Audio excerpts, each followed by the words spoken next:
January 9th, 2024. It was a cold, quiet afternoon in Detroit. Snow dusted the streets, school buses rolled slowly through the neighborhood, and children stepped off laughing, backpacks bouncing on their shoulders. Life was moving as it always had, ordinary, predictable, safe. But sometimes, the most ordinary days hide the darkest secrets. Because on that afternoon, one 13-year-old girl stepped off her bus and vanished. Her name was NaZiyah Harris. She was full of life, bright, and endlessly curious about the world around her. Her laughter could light up a room. Her smile could lift anyone's spirit. To her family, she wasn't just a daughter. She was their everything. That day, she walked from the bus stop toward home. A short, familiar path. A simple routine she had followed countless times. But this time, she never made it through the front door. Hours passed. Calls went unanswered. Neighbors had seen nothing. Panic set in. The ordinary had turned into a nightmare. And what investigators would uncover in the days that followed would shock a community and unravel the hidden dangers lurking in a place NaZiyah's family had trusted. A 13-year-old girl, gone without a trace. The clock ticking, the questions mounting, and a terrifying truth waiting to be uncovered. Who could do this? And why? Before we begin, a quick note. This documentary contains details of abuse, manipulation, and murder. Viewer discretion is advised. Subscribe to Global Pulse Report to follow the investigation and hear the full story of NaZiyah Harris. The bus ride was short, filled with laughter and conversation. She stepped off at her stop, waved to friends, and began the familiar walk home. Every step was routine, every path known. Yet this ordinary walk would end in tragedy. Hours passed. Calls went unanswered. Neighbors reported seeing nothing. Panic set in. Her mother clutched her favorite stuffed animal, whispering prayers into the empty room. Her father drove the streets she should have walked, scanning shadows, imagining every step she might have taken. Police were called. Officers canvassed the area, asking questions, checking alleys, parks, and empty lots. Flyers with NaZiyah's smiling face appeared on street corners, in store windows, at bus stops. Social media lit up with #FindNaZiyah, and volunteers joined the search, calling her name into the quiet streets. Then came the chilling discovery, her phone. Messages revealed contact with a man far older than her, someone the family had trusted, someone who had been in their home. Javis Butt, 41, dating NaZiyah's aunt, became the focus of the investigation. The messages suggested manipulation, coercion, abuse, and evidence hinted at pregnancy. The nightmare the family feared was now reality. Her father is still alive. Correct.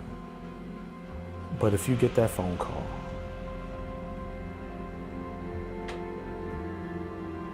that's why I'm getting back in the ministry. Father's voice trembled as he spoke publicly. You know your child, their laughter, their energy. And when they're gone, it's like someone pulled the sun from the sky. Every sound, every shadow, she's not coming home. Her mother clutched NaZiyah's clothes to her chest. My baby is gone, she cried. Why? I should have protected you. I should have seen it. I should have stopped it. Investigators worked tirelessly. Surveillance footage, phone records, witness statements, all were analyzed. Small interactions, once innocent, now revealed a sinister reality. Each clue, each message, painted a portrait of manipulation and abuse. Javis Butt was brought in for questioning. In a stark room, under fluorescent lights, he initially denied wrongdoing. But confronted with evidence, cracks appeared in his composure. Every hesitation, every pause, every half-truth was recorded. Meanwhile, the family's grief deepened. Her father retraced her path daily, imagining each step she might have taken. Her mother spent hours in her daughter's room, whispering to the walls, as if her words could reach her. Friends and neighbors offered support, but nothing could fill the void. By the end of the first week, investigators had pieced together a disturbing timeline of her final hours, revealing grooming and coercion. Every text, every interaction was a tragic testament to a young life ensnared. The investigation intensified. Day by day, detectives retraced her route, reviewed cameras, interviewed witnesses. Every neighbor, every passerby was questioned. The surveillance footage showed her leaving the bus and walking toward home, backpack bouncing, smiling as she waved to friends. Then she vanished. Her phone provided a dark revelation.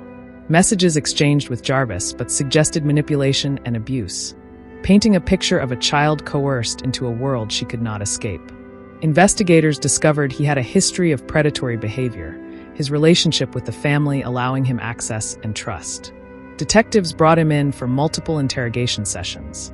The room was cold, sterile. At first, he was calm, measured, dismissing messages as innocent. But as evidence mounted, timestamps, digital logs, witness accounts, his composure cracked. "Jarvis," one detective said, voice low, steady. "We know you were in contact with NaZiyah. Can you explain these messages?" He hesitated. I didn't mean anything. I was just talking to her, that's all." The lead investigator leaned forward. "Talking? She's 13. You know this is wrong.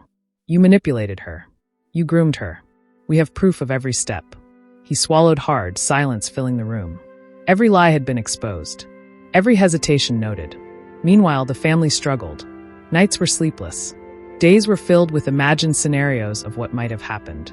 Flashbacks of NaZiyah's laughter, her joy, her little quirks haunted them. Her mother wept quietly, staring at her empty bedroom, holding her daughter's favorite clothes. "Why didn't I see it? Why didn't I stop it?" she whispered. Her father drove streets she should have walked, tracing her last steps, his heart breaking anew each day. Community members rallied, offering support and vigil. News outlets covered the story, amplifying the grief and horror. Social media campaigns spread, sharing her photo, urging vigilance, pleading for justice. By the second week, the evidence against Javis Butt had grown overwhelming. Witnesses recounted strange, inappropriate behavior. Digital messages revealed patterns of manipulation. Investigators began preparing the case for court, compiling every piece of evidence meticulously. On March 15, 2024, the trial began. Mr. Butts, you do have the right to speak on your own behalf before the court imposes a sentence. Mr. Butts, did you wish to speak? Mr. Butts is declining to say anything. All right, very good. All right. Well, again, Mr. Butts is here today to be sentenced for 6 different cases today. Mr. Butts entered guilty pleas on all 6 of his cases, and there's a sentence. The Detroit courthouse was tense, heavy with grief and anticipation. Prosecutors laid out the case: manipulation, abuse, and ultimately murder. Each detail, every message, every witness testimony meticulously presented. NaZiyah's father was first to testify. Tears streamed down his face. "My daughter, my baby, she had dreams. She had a future. She was more than a headline. She was life itself. And you stole that from her. You stole her smile, her laughter, her everything." Her mother followed, hands trembling, clutching a folded piece of paper. She was only 13. "I watched her grow. I watched her laugh. I watched her dream. And now she's gone. I will never hear her laugh. I will never see her face. And yet, I have to live every day without her. Every day, witness after witness testified.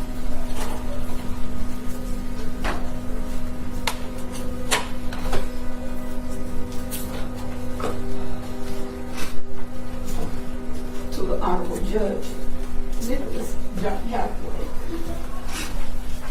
in the Wayne County Circuit Court. Good morning. I would like to thank the court for giving me the opportunity to speak as I stand here before you to address the concerns that me and my family have. It has been 2 years and 2 months since I reported NaZiyah missing. I want you to know that my life will never be the same. My family's life will never be the same without NaZiyah. And every day that I wake up with her, I wake up feeling depressed. It's another day without her. I love her and I miss her dearly. I can't tell her that because her life was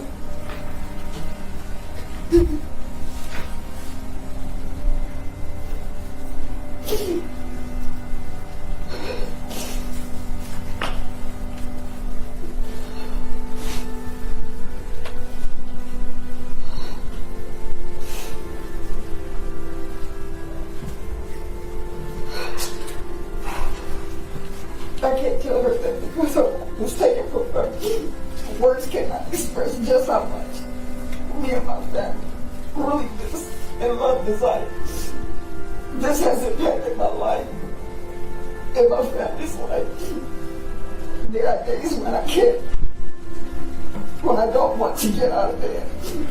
I wake up feeling depressed. I don't want to talk to anybody, to anyone, just getting out of bed.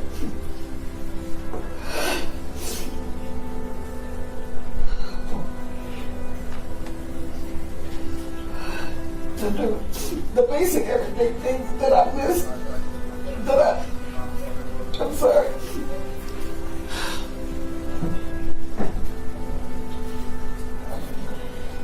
Neighbors recounted odd interactions.